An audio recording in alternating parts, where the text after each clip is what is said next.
किसे कहते हैं? हाँ, भूकंपों का देश जापान को कहते हैं। पृथ्वी का अचानक कंपना क्या कहलाता है? भूकंप। हाँ, पृथ्वी का अचानक कंपना भूकंप। भूकंप कहलाता है। तो जहाँ पर भूकंप सबसे पहले उद्गम होता है, उद्भव, उसे कहते हैं उद्गम केंद्र, और उसी को अंग्रेजी में कहते हैं फोकस। क्या कहते हैं? फोकस कहा जाता है। और इसी को भूकंप मूल भी कहा जाता है। इसे भूकंप मूल भी कहते हैं। और जब धरातल पर यही भूकंप जाता है, तो जहाँ पर सबसे पहले धरातल पर जहाँ अनुभव होता है, उसे कहते हैं अधिकेंद्र। उसे क्या कहते हैं? उसे अधिकेंद्र कहा जाता है। और इंग्लिश में इसे इपी सेंटर बोलते हैं। क्या बोलते हैं? EP centre. इसे इपी सेंटर बोला जाता है। अब वह स्थान जहाँ पृथ्वी पर सबसे पहले भूकंप का अनुभव होता है क्या कहलाता है? अधिकेंद्र। का इपी सेंटर।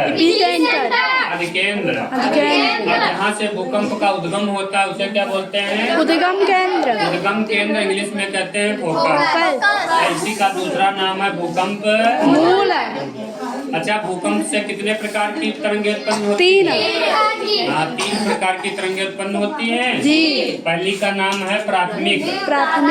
इसे पी तरंग भी बोलते हैं। जी। दूसरी का नाम है द्वितीयक। इसे यस तरंग भी कहा जाता है। जी। और तीसरी का नाम है यल तरंग। जी। इसे यल के नाम से जानते हैं। जी।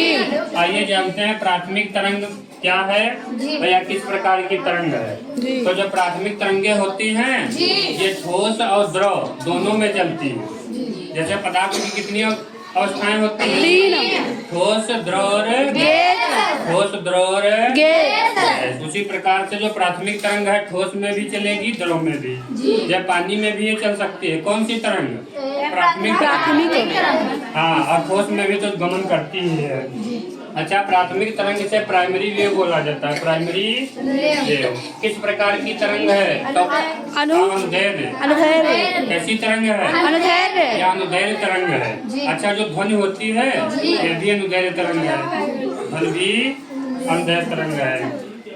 तो ये तरंग जो होती है ये द्रव और गैस दोनों, द्रव और ठोस दोनों में चलती है। फिर दूसरा द्वितीयक तरंग, इसे यह तरंग भी कहते हैं। इसे सेकेंडरी वेव बोला जाता है। ये केवल ठोस में गमन करती है। किसमें गमन करती है? ठोस में। केवल ठोस में गमन करती है।